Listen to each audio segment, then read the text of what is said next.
this computer. Recording. All right, great. Linda and Trev, thank you very much for your time. Thank you, Gordon. It's a pleasure. Yeah. Nice one. All right. So for people who are in the chat, if you just showed up and you missed that, if you have questions, please drop them in the Q&A box and we'll get to them at the end.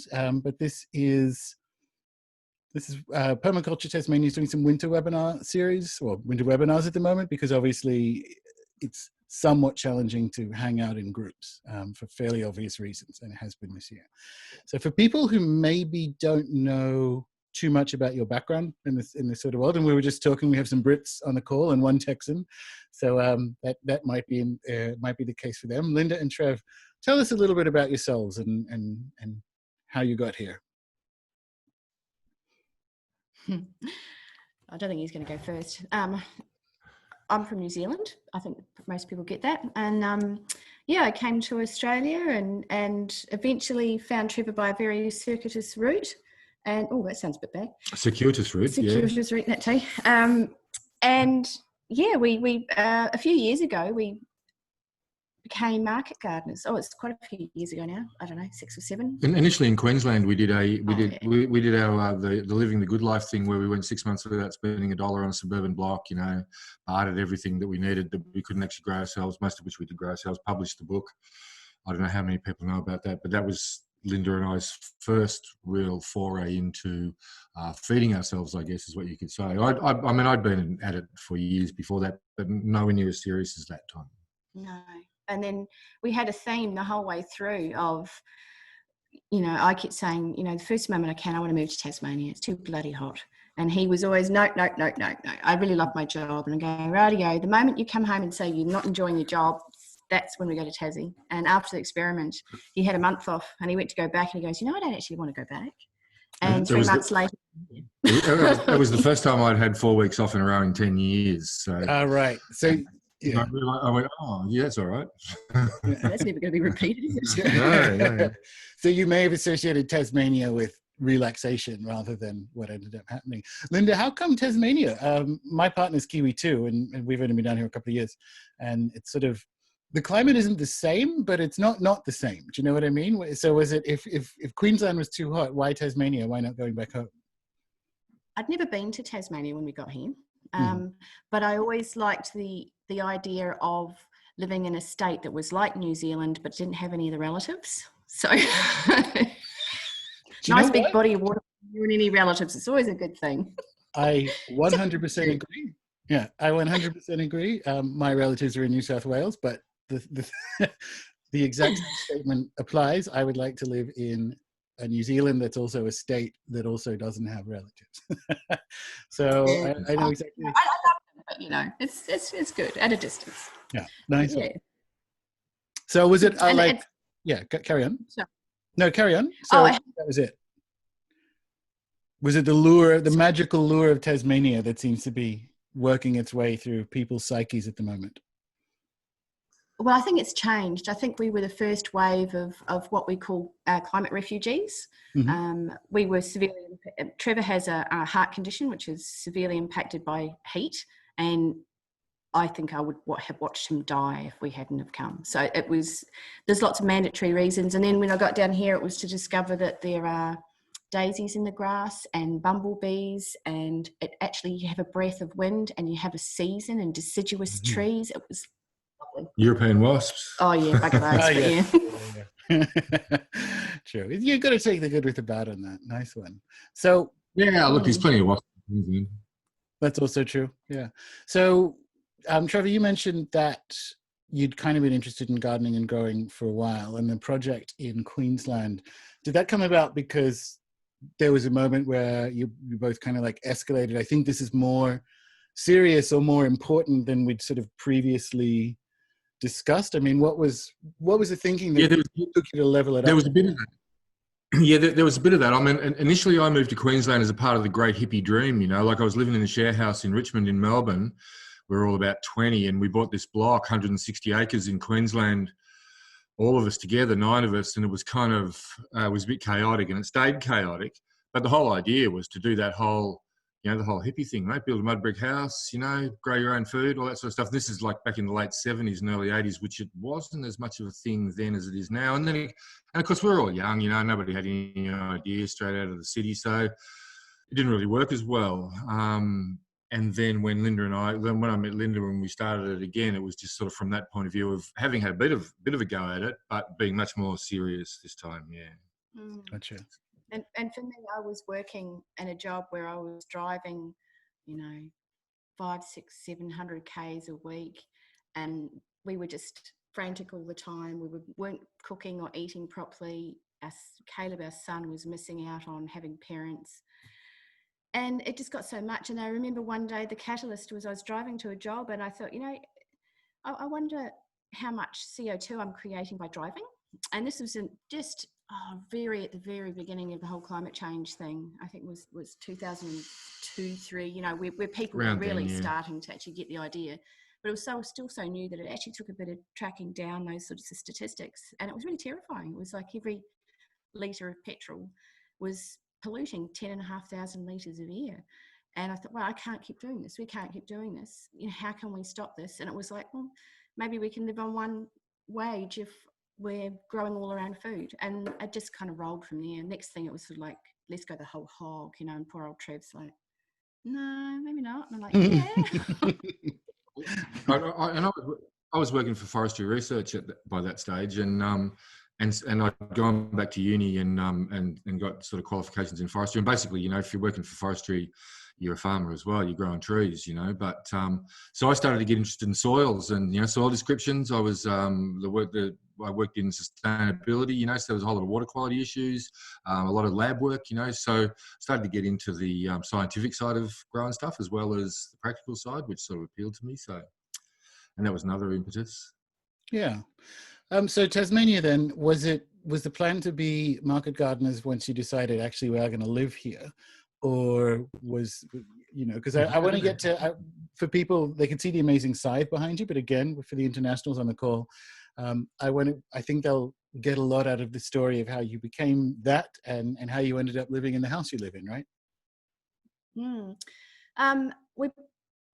on 3.5 acres now. We did the experiment on living and growing our own food off 2,188 square meters or something. A large suburban block. A large suburban block. I mean, we even had a goat in the backyard. So we wanted to try and replicate that, but in Tassie. And we started from scratch where we built the house. Exactly, and built the house. So we've built the straw bale house and stuck the scythe on the wall.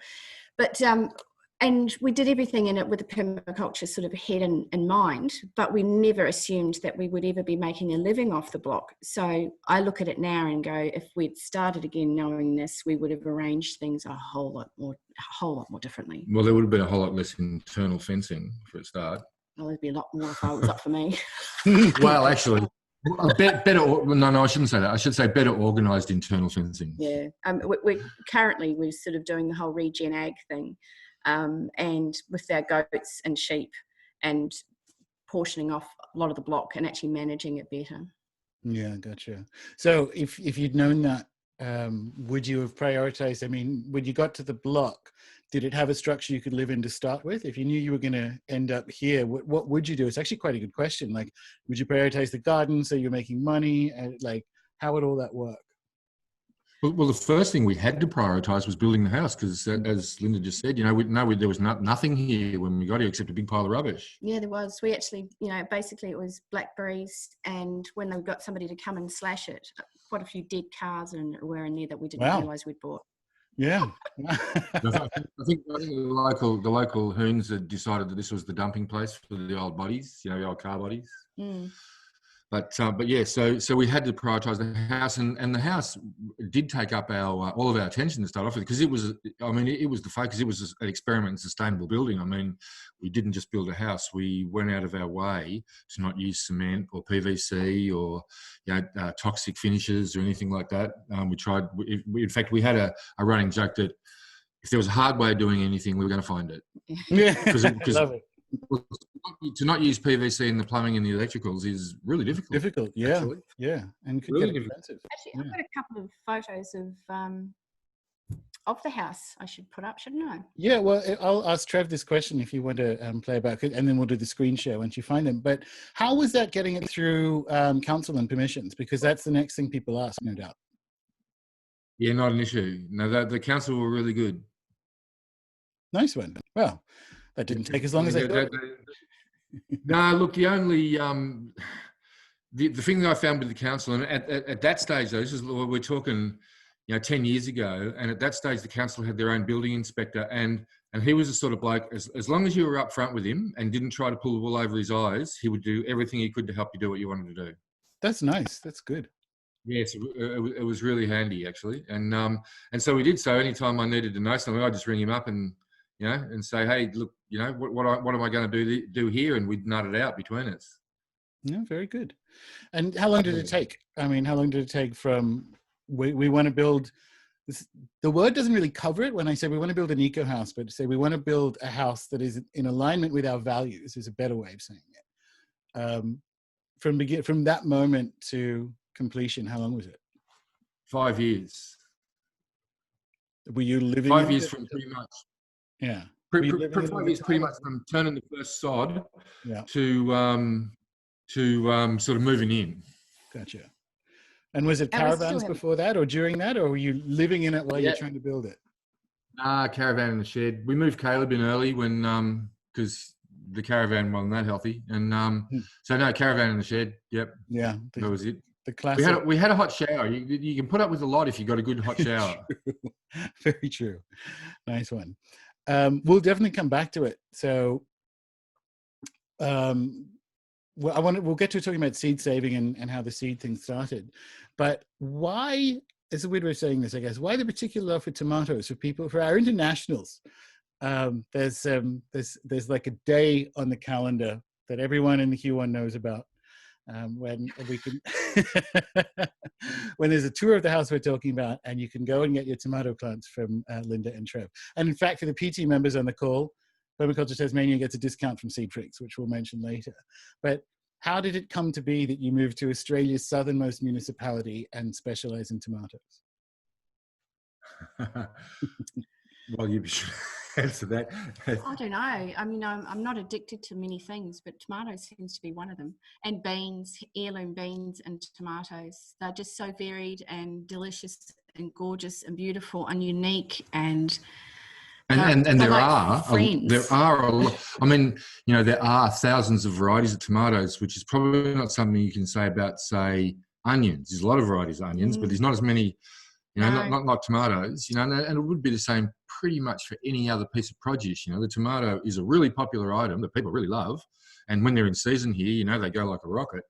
But there's lots of varieties, lots of really interesting and different varieties. There's around about 14,000 varieties of tomatoes, known varieties. There'll be many, many more that aren't. So, yeah, it's a good pool to draw from. And beans are similar. And of course, the beans are beautiful. They're just so beautiful to look at. And they're also a protein pill. So I think for me, the whole Seed Freaks thing, and I spent it today thinking about it as well, was I was doing up orders and I write a little note to everybody. And today's is pretty much every single one of them was, if this is quite a rare thing, maybe you might like to save this. If you don't know how to save it, there's a guide here. And I think, eventually we'll do ourselves out of a job if we do a good job of it. But that's the whole idea. We do want to spread this whole heirloom variety, the broadening of the genetic base for our food, as much as we can, rather and derail the current trend, which is to go the other way, of course, to narrow the genetic base of the food. Well, let's talk about that. I mean, what different types of seeds are there, right? So we're talking like organic and heirloom and hybrid and so on. And why is that so important, right? Like knowing that and contributing to it. I can't believe how often I get to hear people say, well, what's an F1 and what's wrong with an F1? And of course, there's nothing really wrong with an F1. It has advantages. It has its advantages, the vigour of the hybrid and all the rest of it. Though having said that, and Michael says this from Green Harvest as well, is that if we'd spent the last 50 years investing in strengthening our heirlooms and actually breeding them to be better stronger and more vigorous and more disease resistant, we'd be at the same point we are now with hybrids. So we would have the same sort of vigor we see in hybrids now from heirlooms. But hybrids, of course, if you save the seed from them and grow them the next year, you don't know what you're going to get. And you'll certainly get no hybrid vigor. So that hybrid vigor only lasts for a year anyway. Only lasts one season, one grow. And quite often you'll get seeds and they won't actually say they're a hybrid. And early on, I actually grew a couple of hybrids out, saved the seed, and discovered rather nastily that they were inedible. And then it's not always the case, but in this particular case, it certainly was. Even the ducks wouldn't eat it. So yes, that's to me is a level of weakness in our food system, that if everything falls apart and people have to rely on what they grow, there isn't going to be the seed basis there or the ability to know how to save those seeds. No. So everyone is sort of dimly aware, I think, that you have a big sort of a global agricultural industry that is principally responsible for this dramatic reduction in genetic variation in the seeds that we rely on for our foods, right? And I think everyone's kind of vaguely aware that that's in some sense bad. But if we drop it down to the next level of, I am now going to start gardening in my backyard, and I'm going to go to a big box hardware store in Australia. It's called Bunnings, but global audience. Are they going to be getting that? Like, what kind of seeds do you get if you're not careful? Do you know what I mean? If your heart's in the right place, can you accidentally mess this up? If you don't know what you're looking for, yeah. Wow. Oh, I think again, I noticed there was an array of seeds recently in Bunnings, and I was looking through them because I'm always seeing what they've got. And there were things in there that were hybrids that weren't even labelled as hybrids, and I knew they were. And I'm thinking that's you don't necessarily know because you're not necessarily expecting to be informed well. But then, having said that, if you go and have a look at the Mr. Fothergills, in Mitre 10 or whatever, and you'll find that there'll be some hybrids amongst them, but they won't by all means all be hybrids. I mean, it costs money to breed F1s out. You've got to spend a lot of time breeding F1s. You've got to grow out your parent lines, and you've got to get them right, and then you've got to get your cross, and then you've got to grow that out. It's not something you do in 5 minutes. That's true. And you can actually breed hybrids back to a dehybridized version, and actually get something really worthwhile. But you can reverse engineer them. But again, it's a long process. It's not something you do in a season. It's something you might do in 3 if you're lucky. Yeah, if you're lucky. Yeah. So where did the kind of interest in seeds come from? Like Trev mentioned, you had, like, working in forestry, there's that awareness of, you're kind of like at the science end of the permaculture world when that happens. Was it there all along, or was there a growing realization as the market garden idea started to expand that actually not only is this a worldwide problem, but you can contribute something in the to its amelioration, I guess? Yeah, I think, I was seed saving in Queensland and got down here and never saw it as being a potential form of income. It was actually working with the Huon Producers Network, and we were at a committee meeting one night and somebody said, we really should have somebody growing seed in the Huon. And it was just a light bulb. It was, oh my God, why haven't I thought of this before? This is what I'm most passionate about. And that's kind of where the seed saving came in and started. And it basically we just ran it alongside the market gardening until it got too big. It got to the point where, and it was exciting. It was so much more exciting than getting up on a Saturday and Sunday morning and 5 o'clock in the morning and picking veggies in the frost and the snow and going to markets.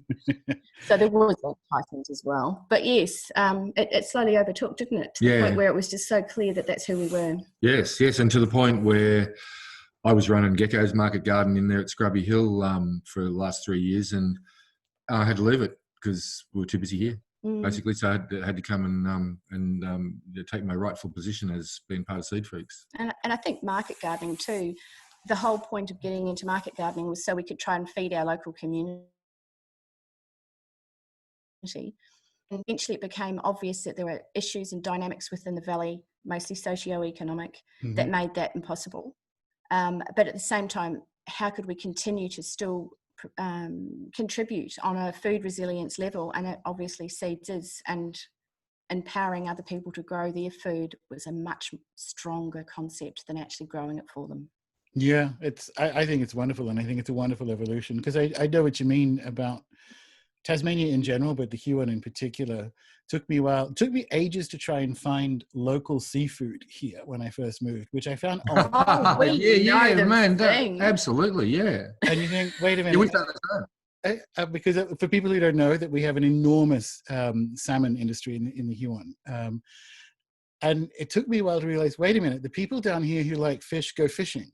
And it's sort of the same with the challenges with the market garden, is that the people down here who prioritize local vegetables grow them. And you go, it's very different coming from, larger cities. You think, oh, market garden, veg boxes, and they are excellent and urgent and essential businesses in cities. But the dynamics of the Huon, if you want, like, it seemed odd to me that our closest fishmonger is in Kingston. But the people down here who like fish go fishing. Yeah. That's right, and things like, and you don't leave your car unlocked in Franklin in summer because somebody will put zucchini in it. Yeah.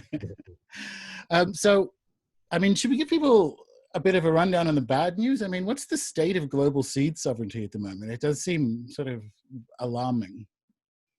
It does. It's getting worse. Quarantine, and I've got to be careful about what I say, I suppose, because there's potential for liabilities here. But the market is being condensed on a basis of it being more secure to actually have the hybrids, because they're sort of much more controllable on a genetic level, but also on a disease level. So getting rid of those nasty heirlooms and people bringing in stuff is a really good step as far as they can see. And they're only seeing short term, they're not seeing long term implications of doing that. So that is a major concern. I mean, there are good things and there are bad things. I mean, we're still GMO free, and we still have that up and running in Tasmania, and hopefully that can continue forever, and we can be a little small holding of security against potential outcomes from GMOs. But yes, it is a very shrinking market. We're also getting now more and more things are not able to be imported, and we rely on imports in Australia almost entirely. So most of our seed is actually grown in developing countries at very low cost. Then they go to places like generally Israel, America, and the Netherlands, and get packaged up there and sold from there. So that they're actually supplying most of the world's seed. And now we can't compete. In Australia, we can't compete with a market where basically the production of those seeds is at extremely low cost. So that's really edged out Australian production. But it's also left at a sort of really very vulnerable position, and COVID has made that very clear. Now that there is the big global buying of seeds came not very long after the toilet paper issue, and we've sold out all around the world. There's a lot of seed shortages for this coming season, and nobody really knows how secure their ability to actually access seed is. At the same time is that quarantine in Australia is making it looking at all the different vegetable kinds and saying, okay, now we're bringing brassicas, but brassicas can only actually be covered in the lovely little blue fungicides, etc., so that they are safe from diseases. But of course, you cannot grow with those organically. So that door is closing too. So all these doors are closing. The only things that are opening up are the hybrids and the GMOs and the big corporations. And we should probably stress here that that we don't pick out GMOs. I mean, because we think they're putting jellyfish genes in your tomatoes or something. It's more to do with the implication of the wider implications that GMO has, like ownership of the resource, ownership of the crops and seeds, things like that. The whole idea of the round. I mean, most of the GMO is Roundup Ready. Canola or Roundup Ready, some sort of crop, and it has implications for the widespread overuse of glyphosate and all that sort of stuff. So, I personally, as a science student, like the idea of GM. I like that sort of experimentation to go on, but I don't. But as I say, the wider implications are really dangerous, and also what is really dangerous is for the human human propensity to release the technology before the science is understood. Yeah, it's and they do it all the time, and we'll do it with GMO. So for that reason, I think they probably should leave them alone. I think so, because it can't be trusted. But it's a good point. You make a really good point, Trevor, which is like all gardeners are geneticists. So it's not actually that's the issue. It's all the other risk, and also the fact that I think we can be a little bit less fearful of the liability in the situation. If they were so confident that these Roundup Ready modified seeds and the reduction in genetic diversity was for our benefit and there's no risk associated with it, why have all these seed vaults? Why have one seed vault in Svalbard and hopefully another one somewhere else? Like, I think they know that's the same commercial interests doing both of those things. And you think, that's alarming. And yeah, I think the overall story is scary, but all it does is push the sense of empowerment down to the individual level. Does that make sense? Like, that sort of stuff we can't help with, but the things we can do are the sort of things that you guys have done. Linda's keen on a seed bank. But I just make one point about Svalbard, is it's all very well to have all those seeds sitting there in Svalbard, but nobody's growing them out, as far as we know. Yeah, apparently there's about 14,000 different varieties that are stored in there that are likely to be reaching at this point the end of their lifespan and have not been regenerated. Mostly because, and I do understand where they're coming from, but scientists, etc., do not anticipate the average person to be able to grow out something like that and have not cross-pollinate it. Yeah. And there's not enough trial plots around the place to grow it all out. You know, no. I mean, you got to grow out your parsley every year, but not parsnips every year. Yeah, they're not doing that, I'll bet. But I would like to see Australians come together and create a southern Svalbard, and I think Tasmania would be perfect for it. Because, I mean, in Norway's great. I mean, they've had two big issues. They've had an earthquake not that long ago that was quite close by, and they've also had inundation from climate change. Melting and of the permafrost. Melting of the permafrost, which wasn't anticipated, and they had water running in. No damage, but it really draws it home how insecure it is to have all your seeds in one seed basket. Yeah. And what are we going to do if the shit really hits the fan? How are we in Tassie going to go back to Norway and retrieve our bloody seeds? Well, we're not. So I think we should have dozens of seed vaults. My concern is less that as much as it is who has the keys to the shed and when do we unlock it? Like, that's the bit where at the moment, you say it's in Norway, it's funded by shadowy billionaires who have commercial interests in other parts of an industry that is perpetuating the problem. So you think, I don't think it's on the level, and I think it should be. And that's the bit where I'm like, we absolutely on an individualized basis should be having it's one of the really empowering things, I think, doesn't matter where you live in the world, if you start to have the seed sovereignty conversation with yourself and your growing friends and so on, so that you are doing things like saving seeds and things that are adapted to your specific bioregion, it helps a tremendous amount. I think there's a really empowering story in the face of what is quite terrifying otherwise. I think that if enough people understood this and wanted to be part of it, we could empower an awful lot of people and create a huge movement towards basically a future where we can grow our own food and what could better. And most people have basic literacy, you know, with growing and seeds and just sort of what's involved. I mean, it amazes me. We get interviewed every now and then, and almost without exception, I'll get asked questions like, so what does a bean seed look like? Yeah, of course. And what sort of a tree does a pineapple grow on, you know, and things like that. Carrots don't have flowers. Yeah. How do you get the anyway? So what an amazing basic, you know, we don't know how to light fire ourselves either, let alone grow our own food. We are very vulnerable people. What is it, that figure that we quote that like 100 years ago there would have been how many people, 70% of the population or 60% of the population? 75% of the population would have been involved one way or another in food production, and now it's like 4 or 5 or something, 6%.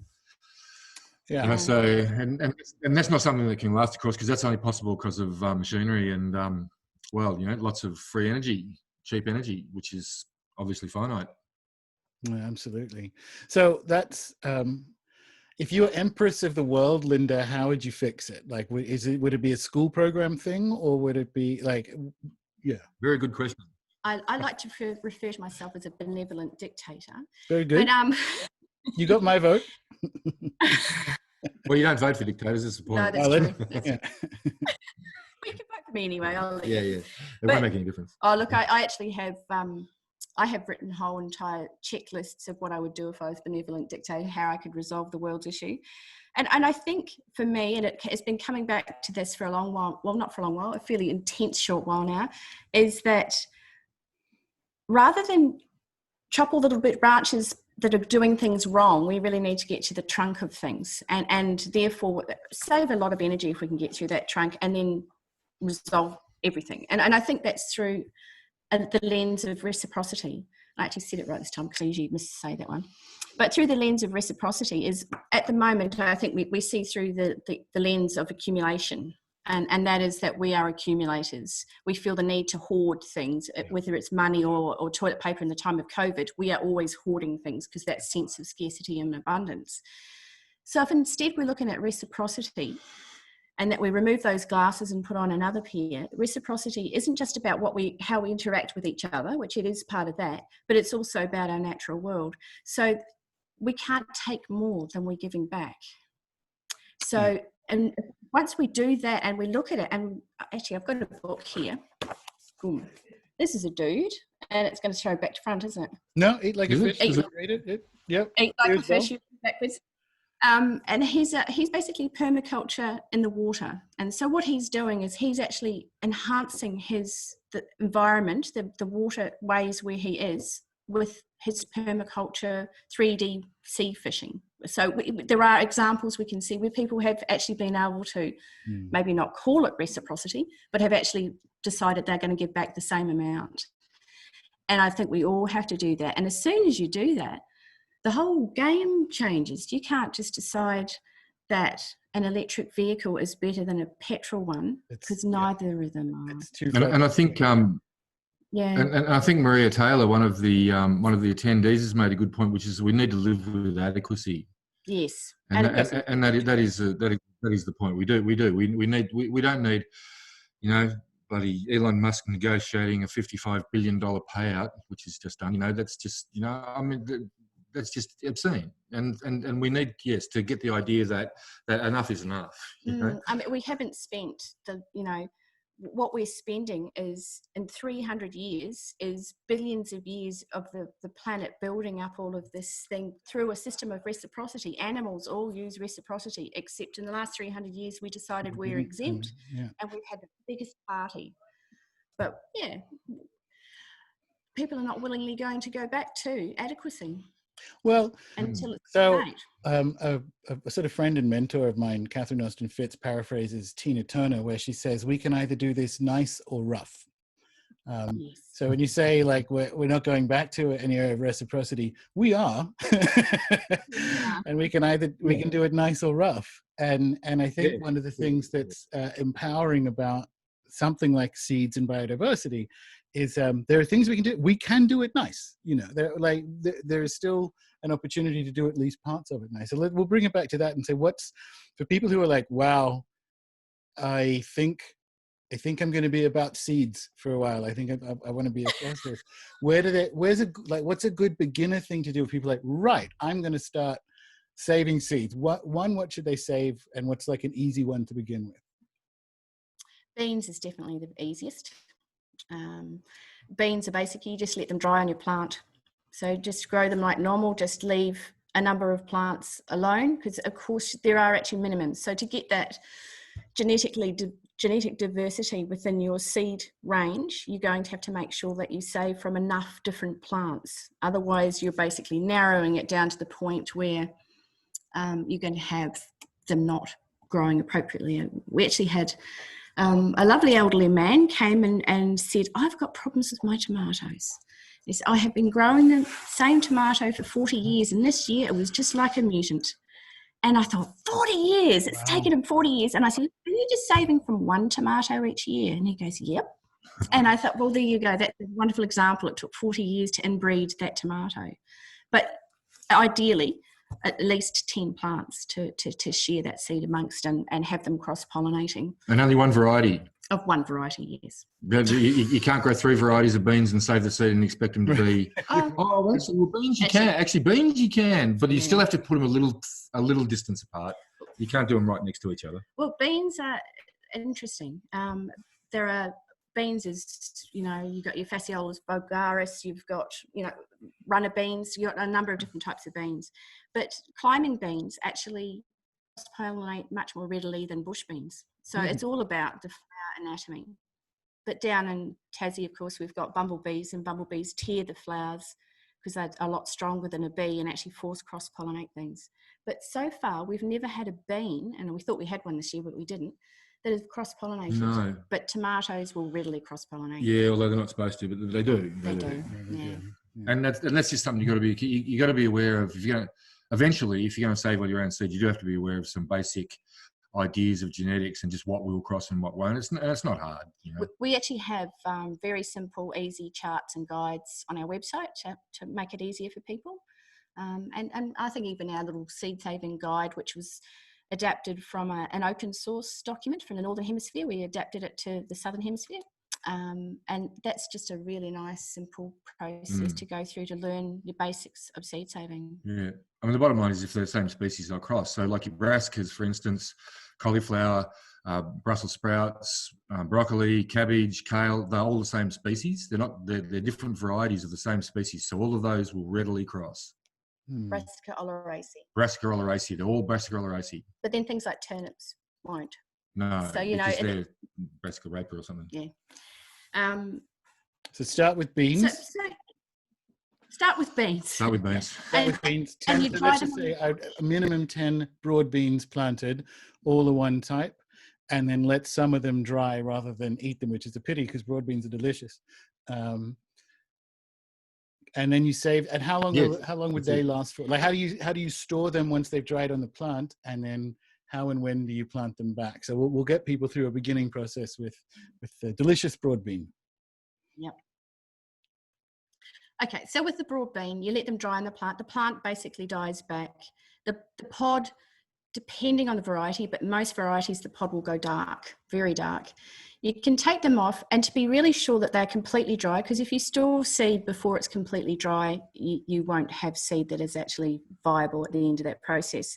So it's a really full-on sort of a process where you reach into your kitchen drawer, you get out that rolling pin and you smash that bean. And if it smooshes at all, then it's not dry enough. It's got to shatter. I'm going to do that this year. I have not. That's a good idea. And very seeds. Yeah. Seeds you can smash. Corn's the same. A lot of those sorts of things. And keep the rats out of your beans. Yeah, true. Yeah, we actually had a very bad year with broad beans. You picked up the wrong one because we actually had we didn't realise it, a nest of rats living right in the middle of the broad beans, and they were coming out at night and eating the broad beans from the centre of the plot. Really? So everything looked fine from the outside. So I went to harvest and I went, hang on. And there was only about 10%. So will we be going through and answering these questions later? The questions in the Q&A? Yeah, that are appearing on the side. Absolutely. I mean, we can jump in now. The next one was going to be then start on. Do people then? So after the bean, do they try the tomato? Like, where do they go next? Once they've mastered the bean. After the bean, if they mastered the bean, do they go to the tomato? Yeah, tomatoes. You could, yeah. Too, yeah, tomatoes are easy enough to save. Yeah.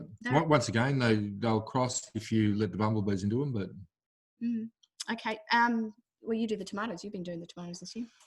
So with the tomatoes, it's a simple thing. You got to leave the tomato on the plant until it's really nice and ripe, but not rotten, but good and ripe. And then bring them all in, and you cut your tomato and you scoop out all the pulp into a container, and you leave the pulp to ferment for a day or two, and then that ferments all the pulp off the seed. And that pulp is actually has a hormone in it that actually is a growth inhibitor. So they're a little bit allelopathic. And then once you've fermented that off a day or two, you just put them through a sieve, wash them all off, stick them on a plate. Anything. I wouldn't put them on tissue or anything like that. I just put them on like a flat surface, a nice hard surface, and dry them. And when they dry, they'll sort of lift off the surface a bit. and then just crumble them up and then store them. Some people crumble them up beforehand, but because we have so many seeds, we don't crumble them in case they end up crossing piles. Yeah, that's right. Yeah, but so most people actually but then just store them in a cool, dry place. Airtight. The idea with storage is more around fluctuation than being really anal about your temperatures and humidities. You just want to keep it pretty standard if you can, and as low humidity as you can, as low temperature. Well, no, that's not true. A low temperature, but not in the freezer or anything. It can be in the freezer. You can, but yeah. But there's, if you're starting to really seed save, you will end up having to have a freezer all for just it. But we actually built another thing this year that we probably shouldn't have done, but we did. We built our own mini spell barn. Oh, excellent! So we actually have we have a seed bunker, and that came out after the fires last year, and the first thing I did, I forgot all about the family photos and passports, and I just got rid of our seed and got them out of the valley as soon as I could, because I was really worried that we would lose that sort of everything that we've built up. There's a lot of seed there, So we took them out of the valley, and then we realised that it made sense to actually have our own small bunker, that not only would we be able to save the seed and other things, but perhaps ourselves next time around turn, if we weren't quite so lucky and have about, I don't know, we'd 737s and helicopters bombing us with water for about 6 weeks or something. You would have been here for that, were you? Wild time. It was not pleasant. Yes. So no, exactly. And because I bought seeds from you that year that were lucky dips because you weren't there. It's like, I don't know if anything's crossed I forget what it was. It might have been the pumpkin. No, I'm sure it was something from you guys that because we'd evacuated for so long, you're like, I don't know what's going to happen with this. I think that was you guys. Maybe it wasn't. Can't remember. Can't recall. Did you sell mystery seeds after that? We had the bushfires. Sorry? Did you sell mystery seeds after that? Like, I'm not sure. Oh, bushfire series. We had the bushfire series. Yeah. Yes. The bushfire series. Yeah. Because we were having hot embers and things dropping, and we had all of our seed exclusion line things, nets, etc., over top of everything. And we realised if they ignited, we were going to contaminate the soil with all that plastic. So we removed them, and the bees and bumblebees went, it's smoky, we don't care. Yeah. And so we're very concerned that we were sending out lines that were highly cross-pollinated. But people really loved the idea of getting some kind of surprise. I also bought bushfire wine from Home Hill. So like I have a whole local collection to commemorate the horrible time. Is it smoked? Does it have a smoky flavour? Sort of, yeah. So it's kind of like it's a mixture of, it's like half red and half white. So it's only half the skins, because the skins are where the smoke is in there. So it looks like a rosé, but it isn't. But it's delicious. And that's all they could do last year, because obviously everything was they're good. All right, so we should jump to a couple of the questions, because I had a few of them of myself. Unfortunately, Carol has asked a question that will allow me to slide mine in on what should be a seed saving discussion. I've been collecting seeds this year, but I'm not very successful growing them into viable seedlings. Any tips?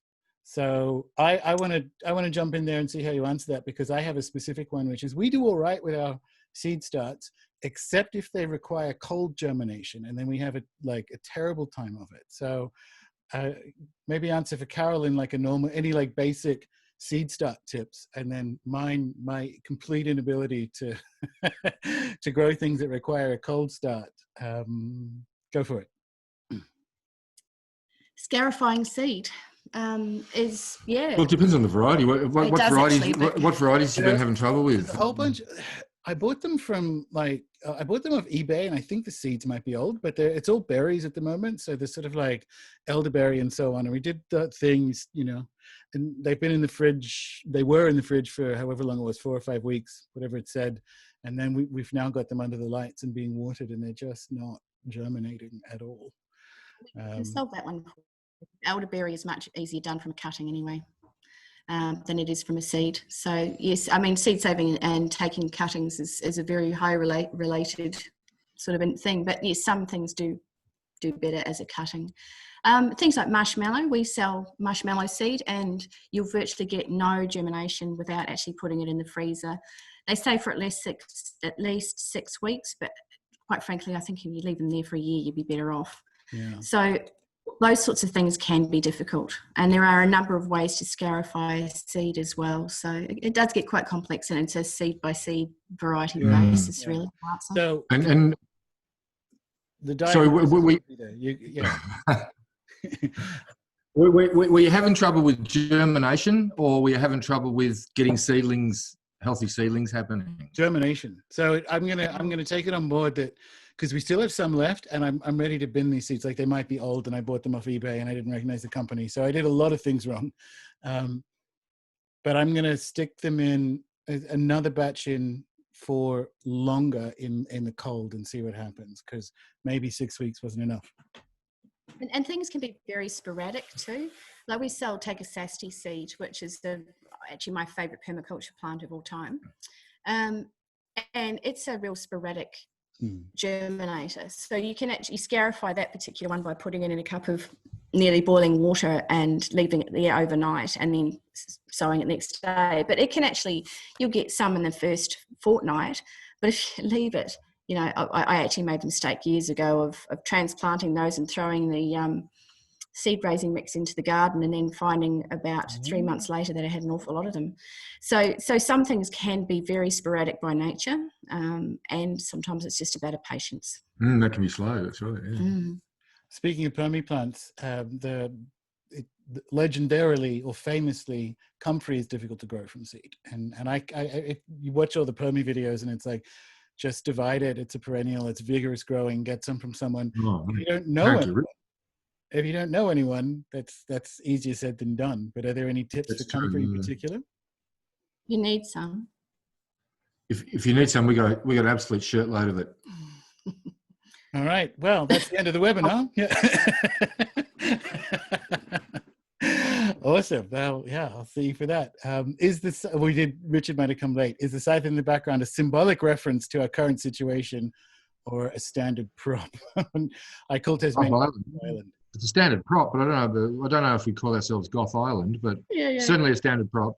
Yeah. It is. I mean, we've actually got on all of our walls, we don't hang pictures, we hang garden implements. It's just one of my things, really. But that actually was a gift from Trevor's son many, many years ago. And it's just a little bit too precious, isn't it? Yeah, it's a real nice one. Yeah. It's lovely. It's just a nice shape. Yeah, like it is. Oh, this one, Gabriel's got a good one. Would you have a list of books or, seed-saving book or similar reference recommendations? How about you go to maybe a question that's not about aquaponics, and I will actually go grab some and actually just show you. How's that? Yeah, very nice. Favorites. Yeah, show and tell. I will be. Okay. I'm talking. Well, you're the tomato guy. So Gabriel's follow-up question, sort of, is why wouldn't you put the tomato seeds in tissue? Because it's really hard to separate the seeds out of the tissue. When you get, Yeah, well, I mean, it's probably okay for just somebody that's growing them at home. But for us, all the tomato seeds would stick to the tissue, and we'd never be able to separate them, and everybody would get heaps of tissue in their seed packets, which wouldn't be ideal. Good point. And also, having to tweezer that, as you say, you sell a lot of tomato seeds. That's a recipe for madness, I think. That's a good point. Yes, and you just couldn't. No, we use actually corflute real estate signs, and divide them up into squares and just put and dry them on that. We've got a really dry house, being a straw bale house with a wood stove as our only cooking and hot water means. It's really dry in here, and it's really warm and dry all the time. So it's just it's really good for drying seeds. It's a really good atmosphere for drying seeds in the house. So if you did have that same sort of real dry atmosphere, you might have a bit of trouble with the hard surface condensing and stuff, but I don't think so, really. I don't think so. Bonnie's question is kind of interesting. How can we tell if seeds are hybrid if they aren't labeled? And the next one, like, should we bother seed saving from hybrids? Maybe even add there you go. Well, unless you actually want to go through what Linda was talking about earlier on, and I mean, you can grow your hybrid seeds. They'll grow, they'll sprout, they'll grow into plants and everything. But what you then have to do is rogue out all the ones that just aren't true to type or aren't very vigorous or aren't the right colour or flavour or whatever.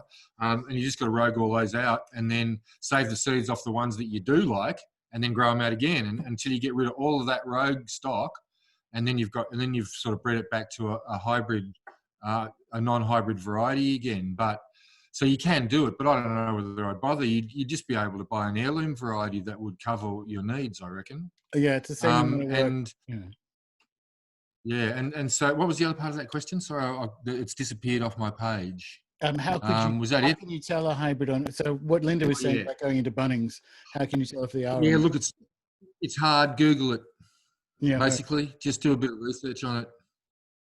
Or, I mean, this is obviously the recommendation we have done here in the Valley, buy from Linda and Trev. But if you don't live in the Valley, find your local, ethical seed wizards and get it from them. You can get it from us. We'll post them anywhere except for West Australia, which when we post to West Australia periodically as well. But we usually get a few orders, so you only have to pay the quarantine fee once. Yeah, makes sense. Yeah, so periodically we'll have a big, we're going to send to West Australia, get your orders in, sort of thing. But we'll send anywhere. Otherwise, it's not just the Huon Valley. Texas? Well, yeah, sure, why not? Yeah, sweet. Good to know. Yeah, as long as they're allowed, from the quarantine. We don't send to Texas. No, we don't. The paperwork is a bit big. Well, would it be from our end or their end? Both. Is it? Okay. Yeah, it's all right, not Texas then, but anywhere in Australia. Good. Possibly New Zealand. Show and tell with the books. Yes, I actually couldn't find most of them. we got a lot of books here. We got a lot of books, and usually my seed section is all together, and somehow I haven't. But this one, which is back to front again, isn't it? No, we can see it. We can see it clear. The Seed Garden. Yes, Art and practice of seed saving. Yes, it's the Seed Saving Network from America have done it, and it's brilliant. Wonderful. There is a lot of really good books.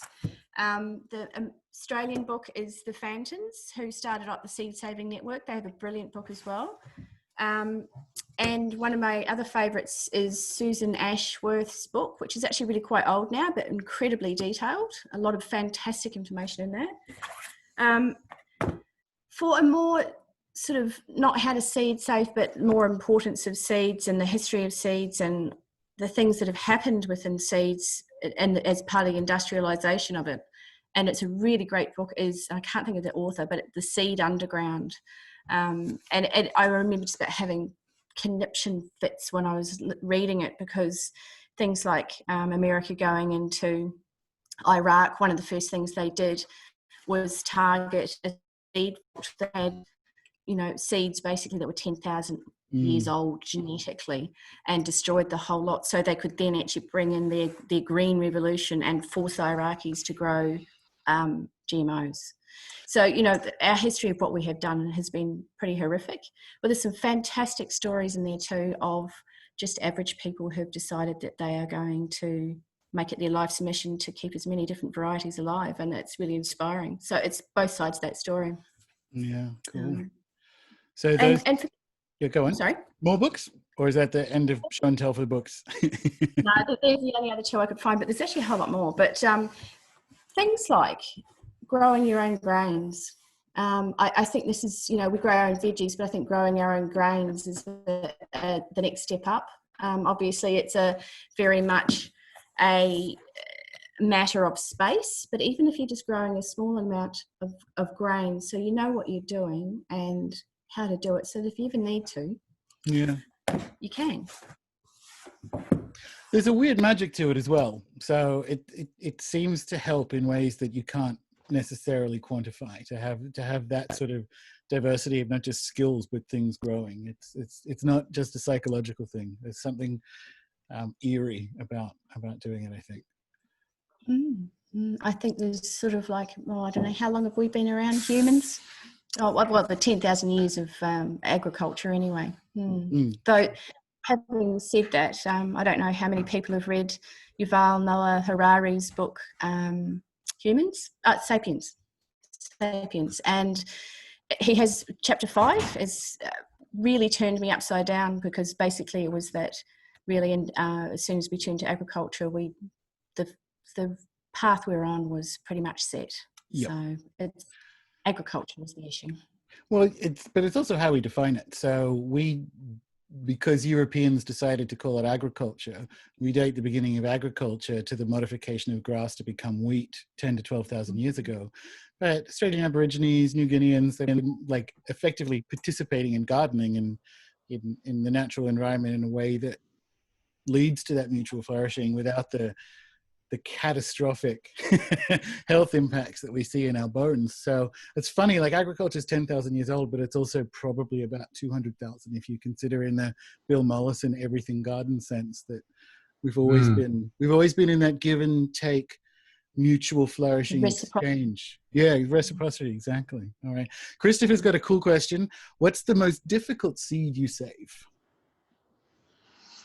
Radish. Oh, yeah. No, not radish. Oh dear. I think, it's when it comes down to it, most of them aren't that difficult to save, but they can be difficult to clean. Yeah, carrots. Yeah, they're difficult to clean. If you want to be bearded, they are. Well, we do de-beard the carrots, so that if you're growing on a home basis, you don't have to worry about the having a bit of duff or whatever you want to call it in your packet. So, but if you're actually doing it commercially, then you have to have them a lot cleaner, and 95% of the clean is very easy, and that last 5% is bloody awful. Yeah. So yes, I think cleaning generally is. Yeah, I'm still trying to think of what would be the worst one. There's one that I remember cursing like hell at one stage. Yeah, I can't remember what it was we were cleaning though. No, we probably don't sell it anymore. Probably, yeah. Lettuce can be a bit sort of problem. No. Anything, because we do our final clean with the air cleaner. Anything that's really light seeds are difficult. Parsnip seed can be hard to clean, but it's not hard to actually to grow. I mean, basically, seed is set up to do itself and to pass on its genetics relatively easily, and they do. And in fact, probably one of our biggest issues is accidental wildlings or volunteers. The Seed Underground by Janice Ray. Thank you, Kim James. There you go. I had a question about that. Oh no, it was about lettuce. So coming back to sort of like seed best practice, this is, I have a memory of a conversation I had with my grandfather when he was very young. When I was very young, he wasn't. Do you save with things that have a tendency to bolt, or even carrots, which don't necessarily, like, do you save the seeds from the plant that kind of gives you seeds early in the season or late in the season? Is there a strategy around that? Yes. So anything that bolts in the same season or before everything else, that gets rogued out and thrown out, because yes, you want your seed to not go too quick to bolt, unless of course it's actually the flowers you're eating. So I had a woman who said we were selling coriander seeds, and some of them we were selling in bulk when we were still market gardening, and we were also selling. Could you get the? I've got to plug it in. Oh. And we're also selling actual coriander seeds that were what we call the no bolt variety. And she came up and she said, well, why would I buy a packet of only like a couple of hundred seeds when you've got like thousands in this? And I go, well, this one is actually genetically designed to go to bolt immediately, and the other one's been, engineered to not bolt at all. So, but yes, and in case you want a seed that actually the seed is what you want to eat, then yeah, you want to bolt it to bolt quicker. This is a good one. Joseph asked, in the Northern Hemisphere, how much of a guide is like the guide that we just shared that's specific to the Southern Hemisphere? Where can we find a Northern Hemisphere guide? The open source one that it might have been based on is Joseph's. It was entirely based on it. I reckon, I can't remember where I originally found it, but if you use some of the words within it, I'm sure you will find the Northern Hemisphere version. I think I actually say on the front page of it where it originally came from. Nice one. So that's a good place to start. And depending on where you are in the Northern Hemisphere, Joseph, so like if you're at a similar latitude or climate to Southern Tasmania, so like Kent, yes, but I don't think you are. I think you're in the US, so maybe you're not.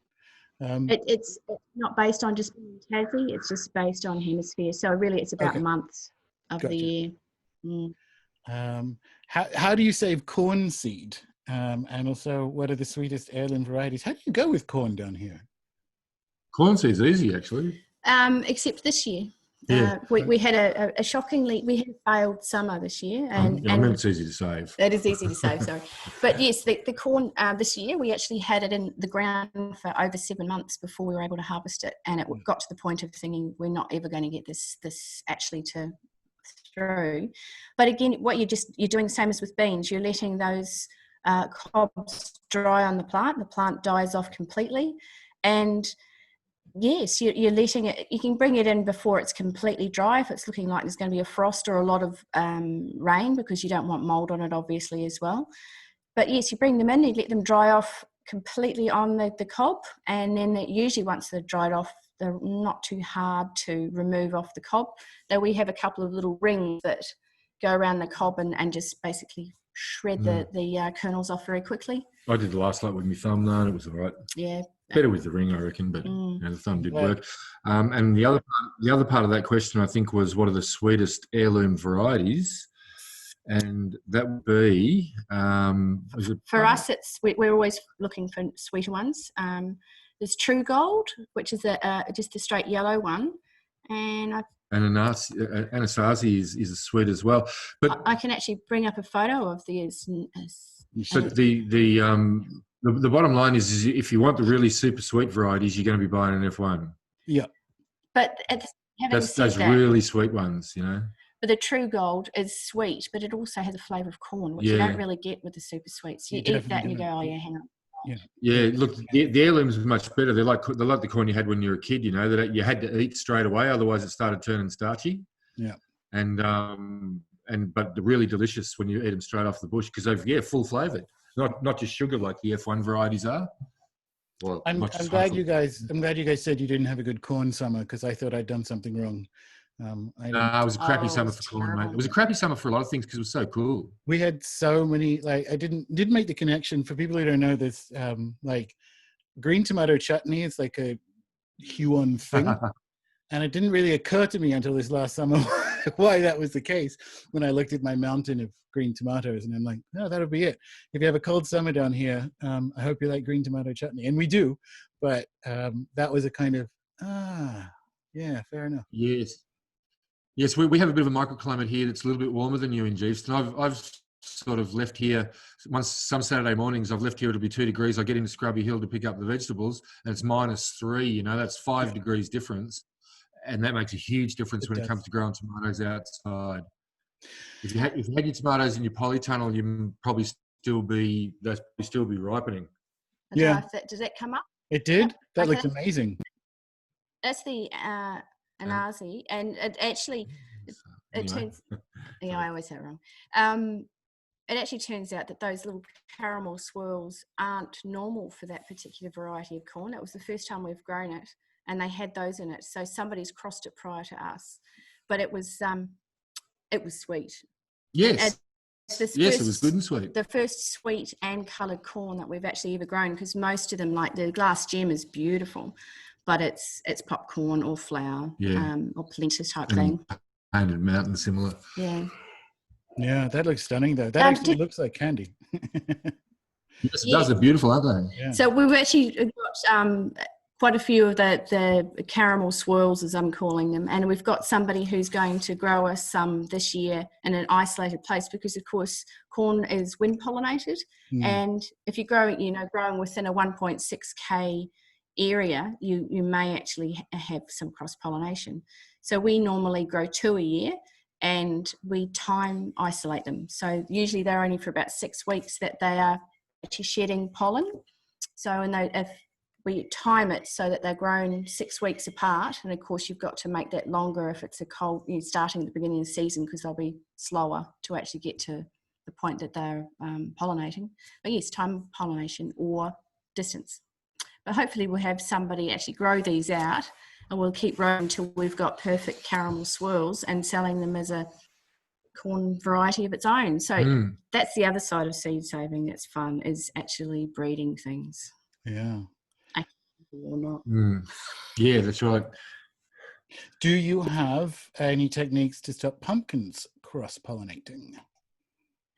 Wow. Pumpkin sex. That's one of my jobs, and is pumpkin sex. Basically, I get up in the morning and I go out at night and I peg shut any of the flowers that are about to. That by the next morning, I know from the timing they'll be open. So I'll peg those shut, and that hasn't always worked because the bumblebees have found ways to actually eat through the flowers. So that's been a difficult one. Because of course with pumpkins you've got Pepos, Maximas, Machatas, and there's a couple of others, but they're the three that you actually usually see. The other ones are quite rare. And they won't cross-pollinate within each other. So you could grow 3 of those varieties and they wouldn't cross-pollinate. But if you had 2 Pepos, which is like a zucchini, and I don't know, small sugar's another Pepo. Yeah, so you got to watch out for zucchinis and stuff with pumpkins as well. Because they will cross. And also so will gourds. So we actually heard this year that there's a market gardener who grew zucchini this year and it was toxic. And it was because the seed had been grown near to a gourd, and a gourd is actually a toxic plant, and it had, cross-contaminated. So yes, it is really important that you do that with pumpkins, but pegging the flowers shut, both the male and the female, and then either using a paintbrush, or for me, I just remove the stamen from the male and just go through and basically have a little play with the female flower so that the pollen is transferred over. On a home level, maybe begin with just pick 1 per season. Is that like recommendation? Yeah, that's it. You know, that you got no worries then, unless of course your neighbour's growing something different. Yeah, valid. Yeah, that's a good point. Just a couple more questions here. Joseph, any tips, experience? We were just talking about this in a way, although pumpkin seeds are easy to save. For seed saving courgettes or zucchini, I have a lot in my garden at the moment. Yes, well, as we were saying, letting them stay on the vine, which is always the thing. To get the seed to actually be viable, you're going to need to let that plant complete the whole process of life, and basically the plant die back, and it's puts everything into the actual seed, because that's what the part that it wants to regenerate in the future. So with the zucchinis, and it depends on the variety, but most of them will bloat up and become fat little orange sausages, and quite large. Not all of them. Some of them were, Long Florence was huge, but it was yellow and green striped. So, but generally you will see a colour change, and the flesh will become very hard and fibrous and difficult to cut. You can bring them in and leave them in. Sorry, I should shut that again. Oh, it's all good. Here's a black beauty. There's a black beauty. Can you see how it's sort of starting to get a bit of a colour change going here? Yeah. We want more of that colour change going on yet. That one was picked too soon. It was we had those frosts and it was just too late. So that one won't actually be seed. But the ones that did go orange, and you'll notice, of course, the seed is nice and fat and plump. Yes, you can see it. You can. So just pulling them out, washing them, putting them on a single layer somewhere, letting them dry fully, getting out that wonderful implement, the rolling pin. Yep. And giving it the squash test. Yeah, and you can have a look at your pumpkin seeds. You can actually cut them open and have a look, and you'll see if they've inside them, they'll have a whole lot of white sort of flesh, you know, that's actually the embryonic cotyledons, the first leaves, which is plant food. You know, that's what they feed on, and you can actually see that if they're going to be viable. Amazing. I mean, you're not going to plant that, obviously. Yeah. Have you created any new varieties, or like, should we ask you again once the corn's done? Well, there's that one, but we also have the tomato that it's very close to our hearts. It's new dewberry, and we don't sell it yet because we're still actually making the genetics aren't quite stable yet, so it still throws a few funny things. So we grow it out each year, and new dewberry is after our Springer Spaniel, who has since passed, and he liked to come down with us and pick tomatoes too. Only of course those tomatoes never went anywhere. Gotcha. Yeah. So yeah. It will. G'day, Greg. Sorry, shut up.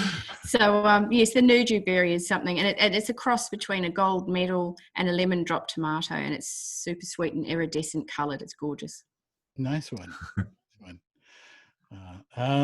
Cool. So, have you read the works of Victor Schauberger?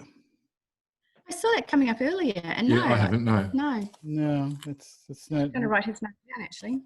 Yeah, Something like aubergine or something on the end of it.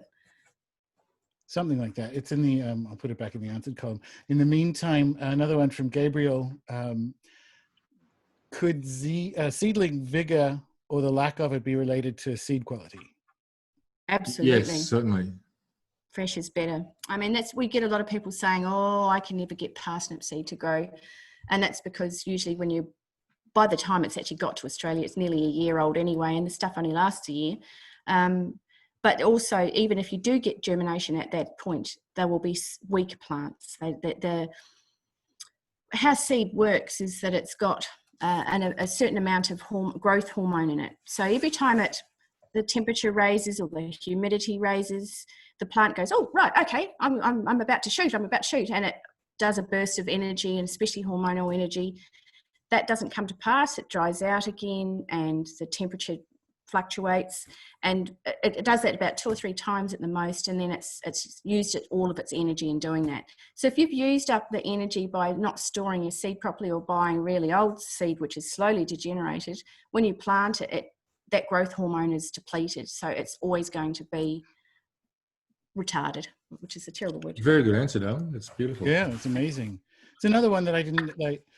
This is, I don't know how everyone else is doing, but I'm getting a lot out of this because our parsnips didn't do well either. And I'm like, okay, that's good to know. Yes, our parsnips were funny this year too. I think it's been a really bad year. It's the worst year I've ever had for growing. We had a lot of failures of things that should never have been a failure. Yeah, and we can't work out why the parsnips aren't going well because other things like little wilding chards and stuff like that and the flower, like the calendulas, are going beautifully in that same bed, but the parsnips are looking bad.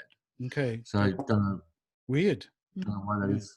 Okay. That again, I mean, I'm sorry it's happening to us both, but I've only been down here a few years. So when something doesn't, we used to garden, on the mainland and in London, but like when it doesn't work down here, I'm like, this is obviously my fault. I don't know what's going on. It's actually something that I really worry about out of this whole COVID thing is that the seed madness went on and people were buying totally inappropriate seed and expecting to grow it just on the onset of winter in Tassie. Yeah. And mind you, having said that, a lot of the sow-in charts are completely erroneous about what they're telling people. So people are going to have failures and think they can't garden or can't grow, and that really worries me because it's been a really good opportunity to turn people on to growing their own food. Yeah, that's it hadn't occurred to me, but that's actually a really good point because most of the stories you hear about it are Northern Hemisphere, and they were heading into a growing season. So I say once they got done with the sourdough bread and put things in the ground, maybe it'll grow. But we were heading into winter. Good point. Exactly. All right, I answered Gabriel's question. Are you guys into another Gabriel question? Do you guys propagate with cuttings as well? Not so much, mostly because we growing generally annuals, and because we want to be able to go through and each year go through and rogue and continue to increase the vigor. No, not the vigor. The quality of what we're growing. And so yes, we tend to actually like the opportunity to select from new plants. Yeah. Although, having said that, you can grow pretty much anything from a cutting. So it's definitely worth doing for a lot of people, that like that sort of thing. Yeah, it's great. We when it comes to cuttings, mostly it's things like elderberries and lemon verbenas and actual plants, annuals, perennials rather than annuals. Yeah, I grew a whole lot of olives at Scrubby Hill from cuttings. They went all right. Anyway. Yeah, cool.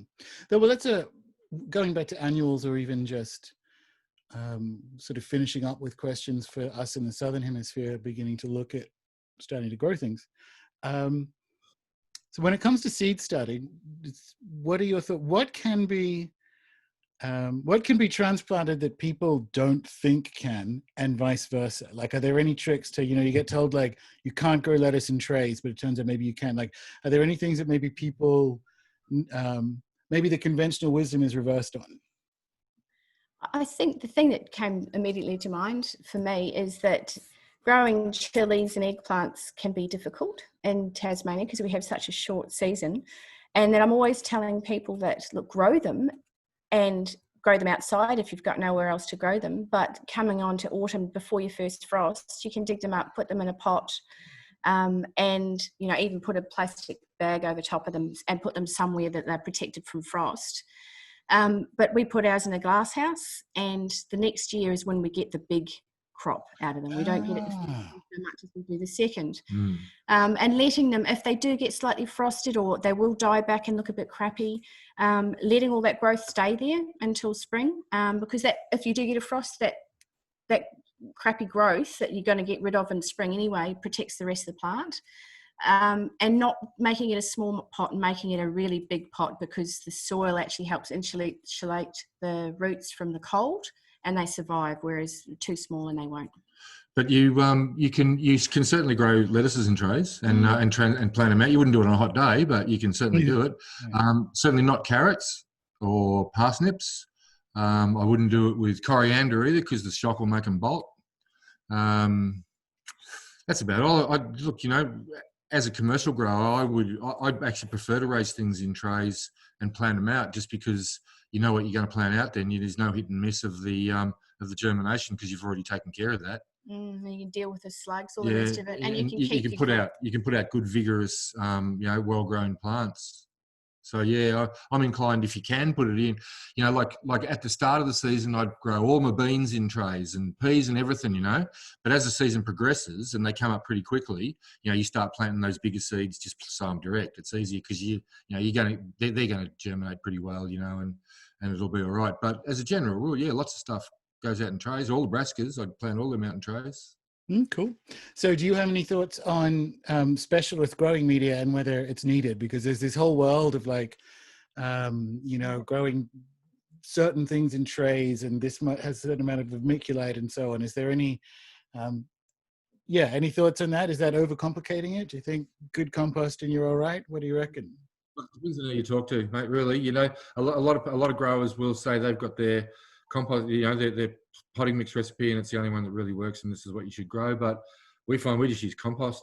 And we put additives in it, but I always want to commercial compost. Yeah, but I want to always be setting up a system that doesn't rely on external inputs.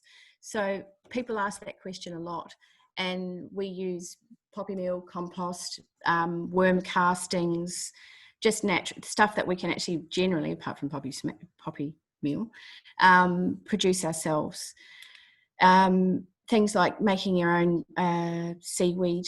There's another picture I've got there of Trevor collecting seaweed down on the beach, which we can soak and turn into tea. So we'll do all those sorts of things and feed the plant and the soil at the same time, but we don't use any kind of mined inputs, things like vermiculite, perlite. Occasionally we'll use potassium sulfate, which is kind of mined.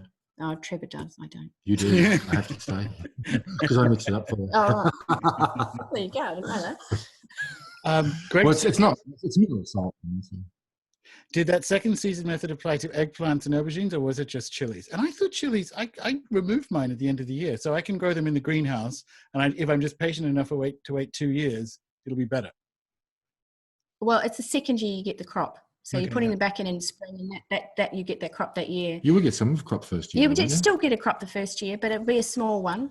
We've got like the bell pepper in the glass house, and it's about 1.5 meters high at the moment. It's, you know, you wouldn't be able to grow that. You wouldn't be able to grow that in one season.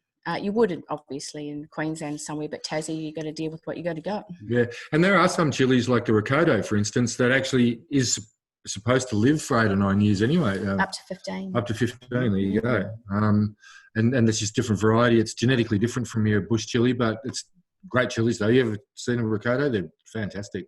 Yeah. Really good chili. You have to come to our seedling sale. Yeah, absolutely. So that's a yes, the eggplant, to Greg's question, like second season applies to eggplant / aubergines as well? Yeah. Yep. I think they're a little bit harder to overwinter than a chili, but you can still do it. Nice one. Yeah, eggplants don't really like growing down here. You know that. No. We grow them outside though. So this year we failed outside, but other years we grow diamond. All of them have all grown outside, and that's one of the things we do try to do is generally if we're using a glass, actually more of them, so we don't cross pollinate with something else, and we've made them bee proof, and that's generally why we grow in a glass house in summer. And we've also built a really big 200 square metre mesh house with stainless steel fly wire that is completely insect proof. There's a second one going up shortly. Yeah. Excellent. Is this what you meant at the beginning of the call? You said if we'd done it differently, if we had our time over again, we would do the infrastructure differently. I think it's as much as, you know, with your zones, we've got the orchard between us and the market garden. I mean, obviously, we should have had the orchard much further out, but we didn't realise how much land we were going to end up using. Gotcha. We like the entire block every. Well, guys in the chat, you know, Linda and Trevor have been really, really generous with their time and all the rest of it. So if you have any additional questions, speak now, or when I say forever hold your peace, wait till the next webinar. I don't know. I'll give them a couple of seconds. But guys, thank you very much for your time. And for people who kind of want to know more, especially the locals, what are your details? Where can they find you online, that sort of thing? Seedfreaks.com.au. And we're on Instagram and Facebook too. And we try to, as much as possible, really relate with our growers. In fact, most of the people who buy from us, in fact, we get a lot of really interesting varieties from people who know what we're doing. So it's a bit of a relationship with our customers. And one of it is about sharing information. So yeah, jump on board. Yeah, Greg, apparently it is recorded. I just saw. Yeah, sorry. Yes. So everyone who's in the chat here, this will be available on the Permaculture Tasmania YouTube page and also Permaculture Tasmania website. You can find it in the Facebook page. But the whole thing is, the pre-recording will be up in about, recording will be up in about an hour. Right. And for Americans, yeah. for Americans, Americans have just the best. Oh God, they have awesome range of stuff. Especially beans. And they have an amazing lot of people who are growing and selling it. But there's the school there, the Rocky, oh God, the word disappeared as I said it, place in America. I'll put a link up somewhere anyway. But there's a seed group there that are really good at training and teaching and providing resources as well for the Northern Hemisphere. Nice one. Well, guys, again, thank you very much. And the details, the contact details and so on, if you're watching this on the replay, will be right below you. Otherwise, for the people who are in the chat, it'll be at permaculturetasmania.com.au. So thank you again. When I hit the end button, because I'm thing, it switches off for everyone. So guys in the chat, thank you so much for your questions and the banter. Whenever I do these, I'm always jealous of the people in the chat because it looks like a lot of fun. yeah. I'm looking at all the comments there. Yeah. Don't worry. I think we've got a few plants that we owe you now, don't we? Yeah. Nice one. All right. Well, this has turned out great for me. Cool. Again, have a good evening. Thanks very much, guys. All right. You're good. Thank you. Thank you. Thank you, everybody.